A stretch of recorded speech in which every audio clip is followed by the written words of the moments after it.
Alright, so now let's make a door that always opens away from you. This one is obviously slightly more complicated, but I definitely think it's worth it, as doors always opening away from you definitely feels a lot nicer in games. So we can take our interaction door right here, and we can right click and duplicate it, and we'll call this outwards door, and we can open it up.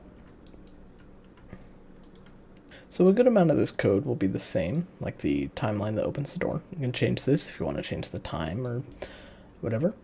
But basically we just need to calculate which side of the door we're on in order to know whether to have this be -90 or 90 for rotating the door on the z-axis. And we will do this with what are called dot products. If you haven't checked it out already, I covered opening doors that always open away from you on my YouTube channel, youtube.com/copdev, which you might have seen promoted at the bottom of the screen there. On my YouTube channel, I do free UE4 tutorials and series. If you'd like to go check it out, that'd be great. If not, that's totally fine. And let's just continue with this door right here. So what we're going to do is we need to get our location of our player to calculate the dot product. So if we right click and we type in player ref, we can get player ref. Now where does this come from? If you remember in BP interaction, here at the begin play, we casted to our character and we set it as a variable. I mentioned that we'd be using it in the future. And it's a variable here down at the bottom under variables. But if we go to our BP interaction outward store, which is a child of BP interaction, we don't see it in our variables. If you'd like to see it, you can click on this eye right here and show inherited variables. Now this will add quite a lot, but most of it is organized into these. So we just have our isDoor closed, which we created for this specifically, and our player ref. And that's where we get it. So we want to get the actor location of our player ref.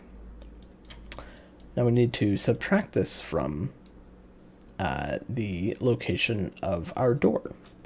So if we right click and get self, we can get a reference to self. And off here, we can also type get actor location.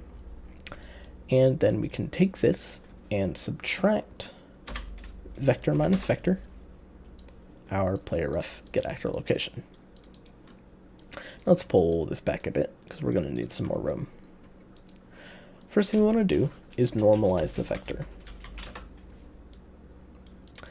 And then we want to get a dot product from this normalized vector to the door forward vector. So we can type in get actor forward vector and plug that in to the B of the dot product. Now we can pull this over, and we need to promote this to a variable because we need to reference it. So pull off, promote to variable, and we'll just call this dot product.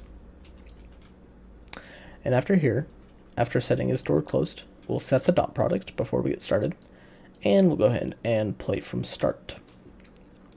And I'll change this isDoor closed from reverse to reverse till end. Also, in order to move these paths that have already been set, if you hold down the control button or command if you're on a Mac and click it, it allows you to transfer which execution pin you are putting it in. So I'll change it from reverse to reverse from end. So basically, when this updates, we just need to ask whether this should go from -90 or whether it should go to -90 or 90. So we can do it by dragging off here and getting a select node. And basically what we're going to ask is this dot product greater than or equal to 0? Because this dot product will give us a value of -1 to 1, letting us know which side we're on of the door. Oh, we're getting an error because we didn't plug that in for the index. But basically, we can show this by getting the tick and printing string. And the string we want to print is this dot product. So we can just plug that in right there. Let's also expand this and change the duration of the print string to delta seconds so it doesn't flood our entire screen. Compile and save. So if we hit play, wait for that Shift F1 for mouse cursor to leave so we can see it.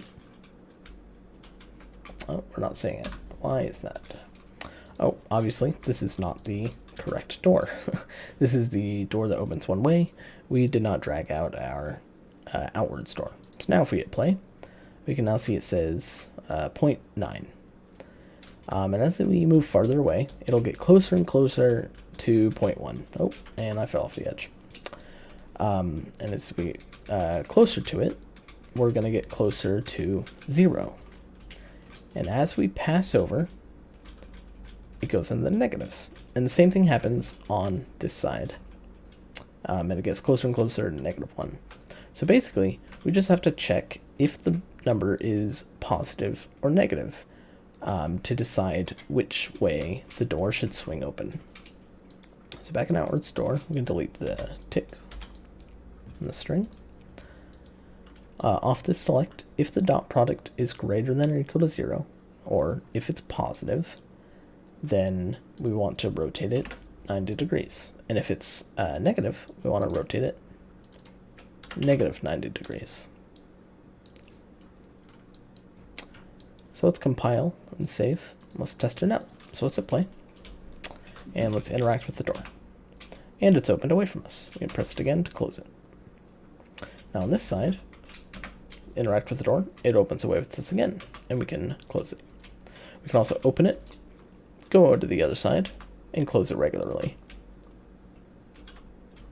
It doesn't jump to the other side to close, and the reason it doesn't do that is because we set our dot product as a variable right here, and we're using it as a variable when it decides to open or close. If we had just plugged this in directly without making it a variable, so if we make this obsolete, compile and save, and we interact with it, and if we go to the other side, our dot product has now updated to being negative. So we try to close it, you see it jumps to the other side, and that looks very bad. So we want this to be set as a variable just for when we open the door, and it doesn't update again until it's opened again. And we will set that there. So now we have a door that always opens away from us.